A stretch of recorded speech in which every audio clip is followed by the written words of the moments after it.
പ്രതിപക്ഷ നേതാവ് പിണറായി വിജയന്റെ വീട്ടിലെ ഇ.ഡി. റെയ്ഡിനിടെ ഉണ്ടായ അതിക്രമത്തിൽ CPM നേതാക്കളെയും പ്രതി ചേർക്കണമെന്ന് ED. ആസൂത്രിത ആക്രമണം നേതാക്കളുടെ കൂടി അറിവോടെയെന്നാണ് ED നിലപാട്.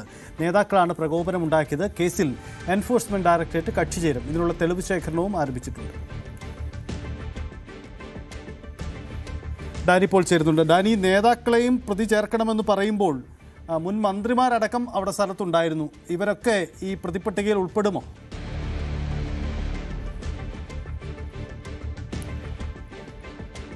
ഡയറക്ടറേറ്റ് അതീവ ഗൗരവത്തോടു കൂടിയാണ് ഈ കേസ് കാണുന്നത്. തങ്ങള് കോടതിയിൽ നിന്ന് അനുവദിച്ച ഒരു മാർഗങ്ങളിലൂടെ തങ്ങൾക്ക് അനുവദനീയമായ രീതിയിൽ ഒരു സ്ഥലത്ത് പരിശോധന നടത്തുന്നത് എല്ലാവിധ നിയമങ്ങളും ചട്ടങ്ങളും പാലിച്ചുകൊണ്ട് തങ്ങളിത് നടത്തുമ്പോൾ അതിന് എതിരെയാണ് വലിയ രീതിയിലുള്ള പ്രതിഷേധം പുറത്ത് ഉണ്ടാകുന്നത്. അതിനുശേഷം ഇത് പൂർത്തിയാക്കി മടങ്ങുമ്പോൾ ജീവന് അപകടപ്പെടുത്തുന്ന രീതിയിലേക്ക് ആ പ്രതിഷേധത്തിൻ്റെ സ്വഭാവം തന്നെ മാറുന്ന രീതിയിലേക്ക് ഒന്ന് ആക്രമിക്കപ്പെടുകയായിരുന്നു. ഒരു കൂട്ടം പേരോളം അതിലുണ്ടായിരുന്നു. എല്ലാ വാഹനങ്ങളും തല്ലി തകർക്കുന്ന രീതിയിലേക്ക് വന്നു.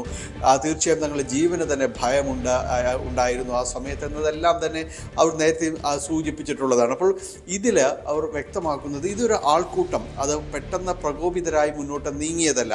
അതിന് പിറകിൽ കൃത്യമായ ഒരു ആസൂത്രണം അതിലുണ്ട് എന്നതാണ് ED പറയുന്നത്. ED അത് ഇപ്പോൾ കോടതിയിൽ അത് കക്ഷി ചേരാനായിട്ട് ED നീക്കങ്ങൾ നടത്തുകയാണ്. വൈകാതെ അതിൽ കക്ഷി ചേരും.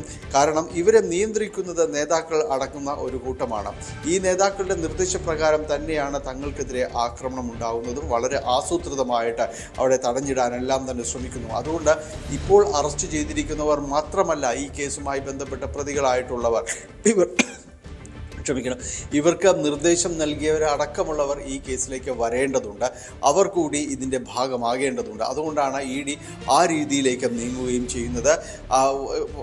വൈകാതെ തന്നെ കേസിൽ ED കക്ഷി ചേരുകയാണെങ്കിൽ ഇതുമായി ബന്ധപ്പെട്ടുകൊണ്ട് കോടതിയിലടക്കം ചില തീരുമാനങ്ങൾ വേണ്ടിവരും. കാരണം കൂടുതൽ അന്വേഷണങ്ങൾ ഇപ്പോൾ നേതാക്കന്മാരിലേക്കും തന്നെ നീങ്ങുമോ, എങ്ങനെയാണ് ഇവർ നിർദ്ദേശം നൽകിയിട്ടുണ്ടോ എന്നെങ്കിൽ ആ രീതിയിലുള്ള പരിശോധനകളടക്കം നടത്തേണ്ടി വരും. നമുക്കറിയാം മുൻ മന്ത്രിമാരുൾപ്പെടെയുള്ളവർ അവിടെ ഉണ്ടായിരുന്നത്. അപ്പോൾ ഇവരിലേക്കെല്ലാം തന്നെ അന്വേഷണം ഉണ്ടാകുമോ, ഏത് രീതിയിലാണ് ED കോടതിയെ സമീപിക്കുന്നത്, എന്ത് ആവശ്യമാണ് നിലവിൽ നമുക്ക് അറിയാനായിട്ട് സാധിക്കുന്നതിൽ കൂടുതൽ അന്വേഷണം വേണം.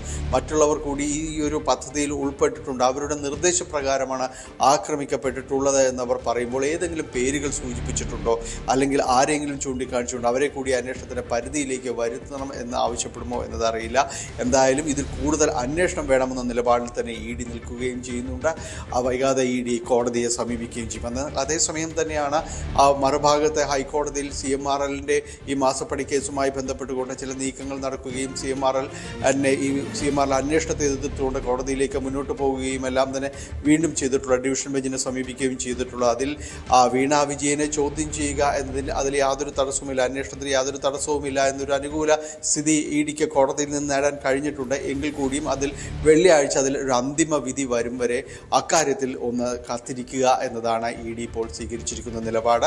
അതേസമയം തന്നെ ഇവിടെ തങ്ങൾ ആക്രമിക്കപ്പെട്ടു, അത് ആസൂത്രിതം എന്ന രീതിയിലേക്ക് ED കരുതുകയും അതിന് കോടതിയിൽ അപേക്ഷ നൽകിക്കൊണ്ട് അതുകൂടി അന്വേഷണ പരിധിയിലേക്ക് വരണമെന്ന് ആവശ്യപ്പെട്ടുകൊണ്ട് ഒരു ഭാഗത്ത് ED ആ ഒരു നീക്കവും നടത്തുന്നുണ്ട്. സജിത്ത്, അതാണ് EDയുടെ ആവശ്യം. അതാണ് നേതാക്കളെയും പ്രതി ചേർക്കണമെന്നാണ്. അങ്ങനെയെങ്കിൽ മുൻ മന്ത്രിമാരടക്കം ഇതിൽ കുടുങ്ങുമോ എന്നതാണ് പ്രധാനപ്പെട്ട കാര്യം. കൂടുതൽ വാർത്തകൾക്ക് News 18 Keralam YouTube channel subscribe ചെയ്യുക.